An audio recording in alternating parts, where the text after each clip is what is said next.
Mesdames, Mesdemoiselles et Messieurs, bonsoir. Après tout ce qu'il a vécu à la FECAFOOT, Samuel Eto'o décide de dévoiler tout ce qui était caché à la FECAFOOT. De dévoiler tout ce qui était comme mangeoire à ce niveau et que les gens prenaient la tête pour en faire de cela leur pain quotidien. Suivez très bien comment Samuel Eto'o détaille de fond en comble ce que fait le MINSEP à la FECAFOOT. Pourquoi aujourd'hui nous nous trouvons dans des situations compliquées lors des matchs comme le match Cameroun-Namibie. Suivez très bien jusqu'à la fin et on se retrouve tout après pour les analyses. Samuel Eto'o casse tous les papos dans son pays. Oui, je dis bien, il casse tous les papos dans son pays. Il dit, on prend de l'argent, on donne à certaines personnes pour venir lui l'insulter. Attends, ceux même qui donnent l'argent aux gens là, lui il dit qu'il a l'argent que eux 2000 fois. Famille, ils prennent de l'argent, ils donnent à quelques influenceurs pour t'insulter, pour dire des mensonges. Mon job, ma pression, c'est de tout faire pour que les joueurs soient bien. Ma pression, c'est de savoir qu'ils doivent voyager dans des meilleures conditions. Ils doivent dormir dans les meilleures conditions. Qu'il n'y ait pas de problème de prime. Coordonner toutes les équipes. Et après, je ne peux plus rien faire. Ça dépend de leur coach. Ça dépend des gars. Donc souvent, je suis dans les gradins comme président. Mais je perds 2 kilos. Mais je transpire. Parce que ça ne dépend plus de moi. Mais ce stress-là, tu l'avais pas en tant que joueur. Quand je jouais, non. Parce que ça dépendait de moi. Je vais te dire, j'arrive au vestiaire. Tu connais Kofi Olomide? Mon fidèle compagnon. Très bel artiste. J'avais ma Kouloulé. Voilà. L'Éternel est mon berger, je ne manquerai de rien. Je prie, je commence à me préparer. J'avais 50 minutes avant de sortir. Et je faisais la même chose tout le temps. Même chose. Je me prépare. Je vais à l'échauffement. Je reviens. Et j'étais toujours le dernier à parler. J'ai dit, les gars, non, ne vous inquiétez pas. Avant la 10e minute, je vais marquer. Et par rapport à ça, Samuel, est-ce qu'il y a un défenseur dans ta carrière où tu savais que tu allais avoir des difficultés contre lui? J'en ai eu. Mais... Tu veux pas nous donner le nom? Non, je vais vous donner le nom. Mandini. Cannavaro, c'était quelqu'un de très rapide et qui aimait anticiper. Donc il te causait du stress avant les matchs si tu jouais contre lui? Pas stressé. Mais tu savais qu'il y avait... Je me réadaptais à une autre façon de jouer. Je savais qu'il aime bien anticiper.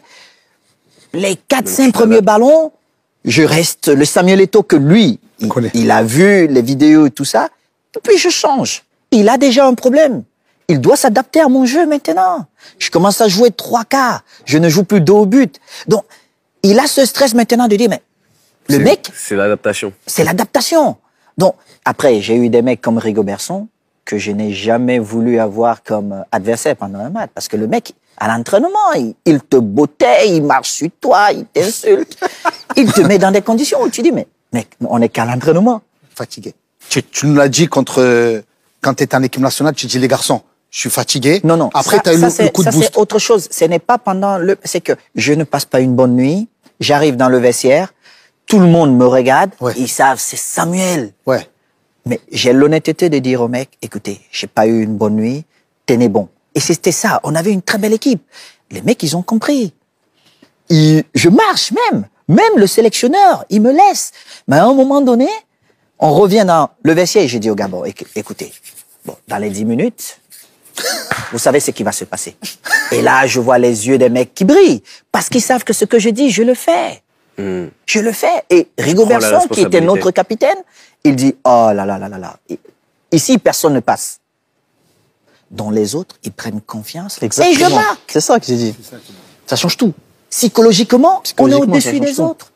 On joue à Abidjan face à la Côte d'Ivoire. Quelle équipe de Côte d'Ivoire, hein? Quelle équipe? Aruna Dindane, Didier Drogba, Zokora, un tel. Et on avait un ancien joueur, un aîné, Raymond Kala. Toi, tu connais Barézy. Il est à la retraite. Il joue encore, mais retraite internationale. On avait un petit jeune qui était bon. Mais on avait des doutes pour ce match, parce que c'est un match à pression pour les autres. Celui qui ne sait pas gérer. Nous, on doit aller en Coupe du Monde. Il faut battre la Côte d'Ivoire et à Abidjan. Avec quelle équipe? Donc, le coach qui nous consultait, les aînés vont vers lui et ils lui disent, il y a un gars, Barézy, Kala, Raymond Kala. Il dit, mais lui, là, on dit non, il faut l'appeler. Et il convoque le joueur. Les Ivoiriens ne s'attendaient pas à voir Raymond Kala. Le mec, il fait presque 2 mètres. Donc, quand on sort, les mecs, ils regardent comme ça. Ils connaissent pas. Ils connaissaient le mec. Ah, ils Mais connaissent, on savait que c'est un assassin. Donc, psychologiquement, ça joue. Et ce que nous, on appelle souvent le Himmler, c'est que les Camerounais, on a toujours eu quelque chose. Même quand c'est difficile, on dit c'est possible. Et c'est ce que j'essaie toujours de dire aux gars. Moi, je veux un joueur avec beaucoup de caractère. Peu importe si tu m'insultes, si tu donnes le résultat, c'est ce que je veux. Mais je ne veux pas que tu foutes le bordel et tu ne donnes pas le résultat qu'on attend de toi. Parce que celui qui a beaucoup de caractère, c'est lui qui tire l'équipe vers le haut. Et il faut l'encourager pour qu'il le fasse. Parce que dans un groupe, tu vois des suiveurs. Et puis, tu vas trouver 2, 3 qui sont des leaders naturels. Et il faut accompagner ces leaders pour qu'ils encadrent bien le groupe. Mais maintenant, il ne faut pas faire n'importe quoi qui pèse sur le groupe. C'est ce qu'on disait tout à l'heure. Mais... Je dois signer à Arsenal quand je suis à Majorque. Et finalement, le coach Arsène Wenger, il décide de prendre Reyes, paix à son âme. Et mon entourage était choqué et préoccupé. J'ai dit, mais attendez, mais je suis le meilleur. De toute façon, Arsenal, c'était petit pour moi. C'était trop petit. Même quand tu es à Majorque, tu penses ça? En fait, moi, dans ma tête, je suis au-dessus de tout le monde. Il avait une haute ambition, en fait. Mais Dès le début. mon entourage, pour mon entourage, Arsenal, c'était le top. Thierry Henry, tout ça. J'ai dit, mais non. Londres. Juste pour te couper, c'est marrant ce que tu dis. Quand j'avais peut-être 12 ans, je parlais avec mon père. J'ai une anecdote avec mon père. On était dans la voiture et on parlait de footballeur, ce que je voulais faire. Et je lui disais, papa, tu sais, quand je regarde tous ces gars-là, je me dis qu'un jour, je vais y aller. Et lui, il me dit, mais non, qu'est-ce que tu racontes? T'es jeune, attends, tranquille. Je dis, papa, je vais jouer dans les meilleurs clubs du monde. On en reparlera plus tard. Et là, la dernière fois, on a gagné la Ligue des Champions et c'est vraiment la première fois. La dernière fois, on a gagné la Ligue Non, des mais- Champions. Mais chaque année, il gagne. Mais c'est vraiment la première fois, et c'est cette reconnaissance-là, c'est la première fois où j'ai vraiment vu mon père et où je me suis dit, ouais, là, j'ai fait quelque chose. Parce que le voir soulever le trophée, je me suis dit, ouais, non, c'est quelque chose. Samuel, moi, j'ai des anecdotes du Barça d'avant, avec Romario, le Brésilien. Il avait un deal avec les entraîneurs.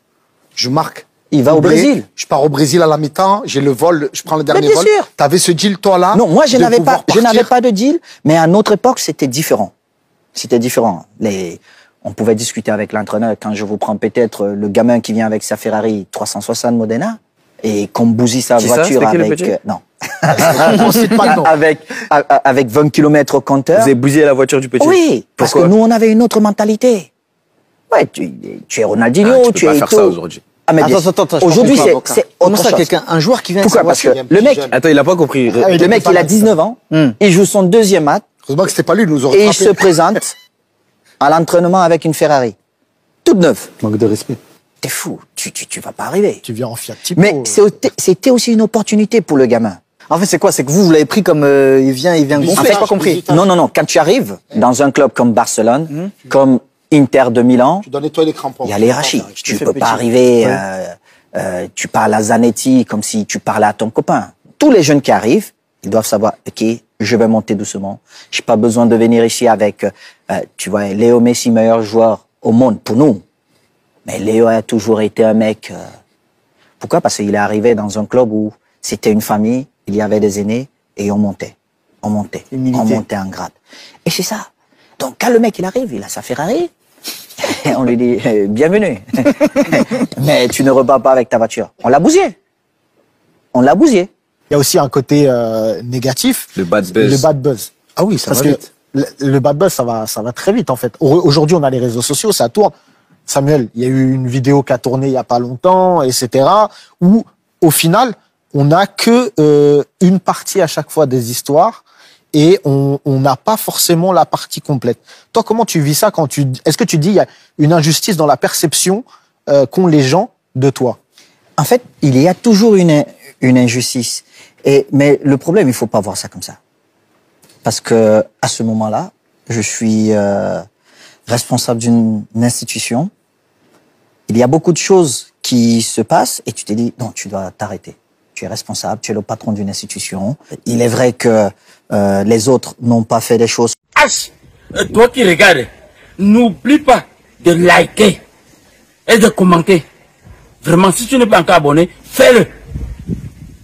aidez-moi vraiment à travailler davantage. Quand vous likez comme ça, moi je suis content et ça m'aide. Merci pour la marque de confiance.